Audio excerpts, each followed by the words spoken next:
Law plus judicial के इस session पर आप सभी लोगों को वेलकम करती हूँ। आज के इस वीडियो में हम लोग डिस्कस करेंगे आर्नेश कुमार के कुछ मैंडेटरी गाइडलाइंस जो पुलिस ऑफिसर को फॉलो करना ही पड़ता है। बेसिकली हम लोग लॉ प्लस जुडिशरी के लिए जो सारे कॉमन क्वेश्चंस होता है, लॉ में भी आता है एंड जुडिशरी में भी आता है, एक साथ ही प्रिपरेशन कर रहे हैं। और सीआरपीसी में हम लोग अरेस्ट का टॉपिक कंटिन्यू कर रहे हैं दैट पुलिस ऑफिसर किसी को रूटीन मैनर पर अरेस्ट नहीं कर सकते। रूटीन मैनर मतलब क्या? सपोज आपको राजमा चावल पसंद है, आपको रोज दिया जा रहा है, क्या आप रोज खाना पसंद करोगे? नहीं करोगे, राइट? तो इसीलिए रूटीन मैनर पर मतलब ऑफेंस हुआ है, इन्वेस्टिगेशन करना है, अरेस्ट भी तो करना है, तो चलो अरेस्ट कर लेते। ऐसे रूटीन मैनर पर अरेस्ट नहीं हो सकता है, इसीलिए कुछ गाइडलाइंस दिया गया है। और इसका जो शुरुआत हुआ था ना 2009 से पहले हो गया था, और अभी आते आते बहुत सारे गाइडलाइंस पास किया गया है। और ये वीडियो है पार्ट 3। तो देखिए, arrest is not a rule. Arrest सिर्फ और सिर्फ एक्सेप्शनल सिचुएशन पर ही किया जा सकता है। और इसी हिसाब से एक और टर्म भी आप सुने होंगे that bail is rule but jail is an exception. तो इस हिसाब से अरेस्ट करना एक रूल नहीं है। अरेस्ट सिर्फ और सिर्फ एक एक्सेप्शनल सिचुएशन पर किया जा सकता है। अरेस्ट कोई ऑटोमेटिक प्रोसेस नहीं है, ऑफेंस होगा तो चलो अरेस्ट कर लेते। तो अरेस्ट रिलेटेड जो सारे गाइडलाइंस है यही जानेंगे इस वीडियो में। सो हे एवरीवन, आप देख रहे हो डिकोड द लॉ और मैं हूं advocate Papiya. Arnesh Kumar versus state of Bihar, ये केस के बाद पुलिस ऑफिसर को एक चेकलिस्ट भी हैंड ओवर करना पड़ता है मजिस्ट्रेट को, एक्यूज पर्सन के साथ ही साथ। और यहाँ पर कुछ मैंडेटरी गाइडलाइंस दिया गया है जो पुलिस ऑफिसर को एज सेफगार्ड फॉलो करना पड़ता है।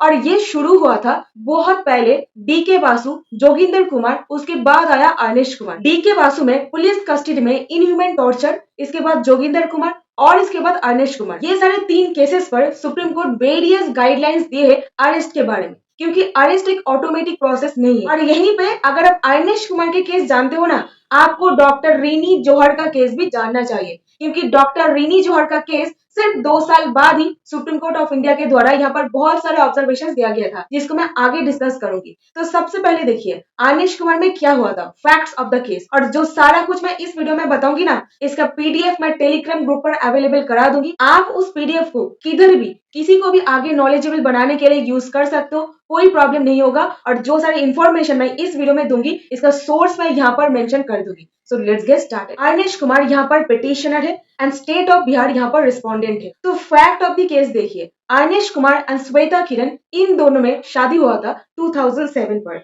एंड आर्नेश कुमार को अरेस्ट किया गया था under the provision of section 4 of the dowry prohibition act 1961 के तहत। वाइफ ने डाउरी के एलिगेशन लगाते हुए ये बोले थे दैट 8 लाख रुपए, एक Maruti car, television set and air condition, ये सब कुछ डाउरी में डिमांड किया गया था। वाइफ श्वेता किरण ने जब ये बात आर्नेश कुमार के नजर में लाए, तब आर्नेश कुमार उनके फैमिली मेंबर्स को सपोर्ट किए थे एंड ये भी कहे थे दैट अगर ऐसा डिमांड फुलफिल नहीं होता है तब वो किसी और लड़की से शादी कर लेंगे। अब आर्नेश कुमार ये सारे एलिगेशंस को झुटलाते हुए सेशंस कोर्ट में जाकर के एंटीसिपेटरी बेल के लिए एप्लीकेशन किए थे। सबसे पहले सेशंस कोर्ट एंड इसके बाद हाई कोर्ट दोनों ही एंटीसिपेटरी बेल को रिजेक्ट किए थे। अब इसके बाद एग्रीड पार्टी यानी कि आर्नेश कुमार डायरेक्टली एक स्पेशल लीव पिटीशन यानी कि SLP फाइल करके सुप्रीम कोर्ट में पहुंच गए। और अभी सीधा चलते हैं जजमेंट ऑर्डर के पेज नंबर 14 पर, क्या सुप्रीम कोर्ट मैंडेटरी गाइडलाइंस दिए थे।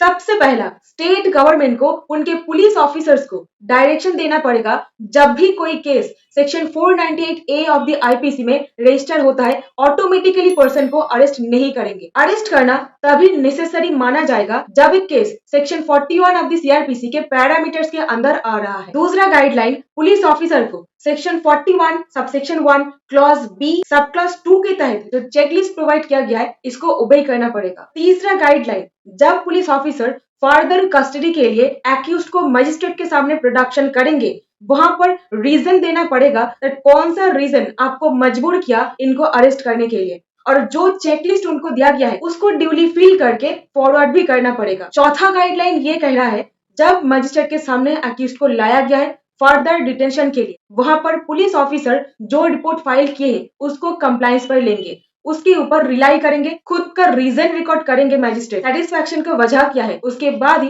फर्दर डिटेंशन के लिए ऑर्डर पास करेंगे। पांचवा गाइडलाइन के मुताबिक जब पुलिस ऑफिसर डिसीजन ले रहा है उनको अरेस्ट नहीं करना है अक्यूज पर्सन को, वहां पर एक केस इंस्टीट्यूट होने से 2 हफ्ते के अंदर उनको रीजन देना पड़ेगा कौन सा रीजन की वजह से उन्होंने अरेस्ट नहीं किए है, or with a copy of the magistrate which may extended by the superintendent of police officer of the district for the reason to be recorded in writing. So reason को लिख करके देना पड़ेगा। Sixth guideline, notice of the appearance under section 41A of the CRPC सर्व करना पड़ेगा जब से case institute हो रहा है उससे 2 हफ्ते के अंदर।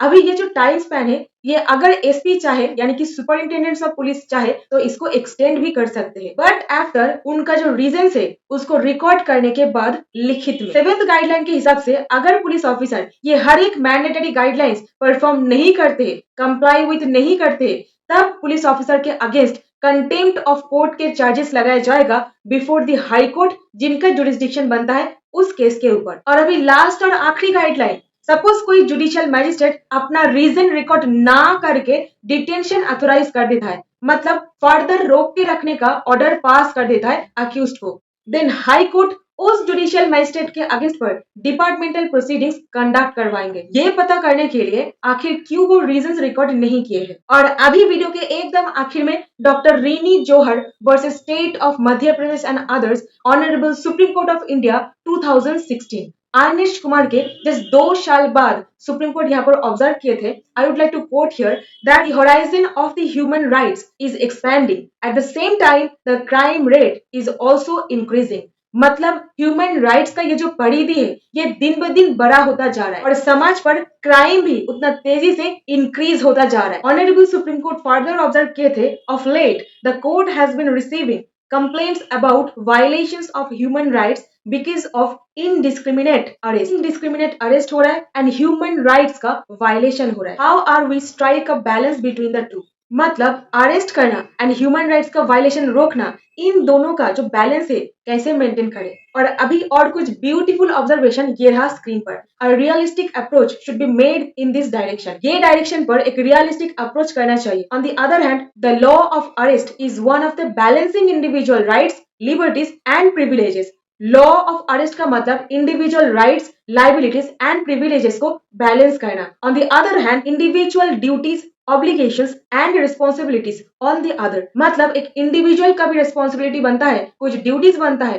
एंड कुछ ऑब्लिगेशंस भी बनता है टू द अदर। एंड इसी के साथ of weighting and balancing the rights, liberties and privileges of the single individual and those of individuals collectively, of simply deciding what is wanted and where to put the weight and emphasis, of deciding which comes first, the criminal or the society, the law abider और the law violator। मतलब कौन सा चीज के ऊपर ज्यादा wait देना पड़ेगा, ज्यादा emphasize करना पड़ेगा। On the other hand कौन आगे आएगा, सोसाइटी या फिर क्रिमिनल, लॉ जो मानता है वो इंसान या फिर लॉ का जो वायलेट करता है वो इंसान, कौन आगे आएंगे। पेज नंबर 14 इसको ही रेफर करते हुए सुप्रीम कोर्ट और कुछ cases like D K Basu versus state of West Bengal, Joginder Kumar versus state of Uttar Pradesh, Nilabati Behera versus state of Odisha and state of MP versus Shyam Sundar Trivedi, ये सारे केस को रेफर करते हुए ये सारे गाइडलाइंस मेंशन किए थे। सो आई होप आपको इस वीडियो से कुछ ना कुछ वैल्यू मिला है।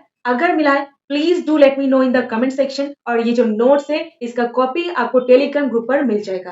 तो मिलती हूँ आपके साथ नेक्स्ट वीडियो पर लॉ प्लस जुडिशरी ऐसी और वीडियोस लेकर के। Please don't forget to like, share and subscribe my channel.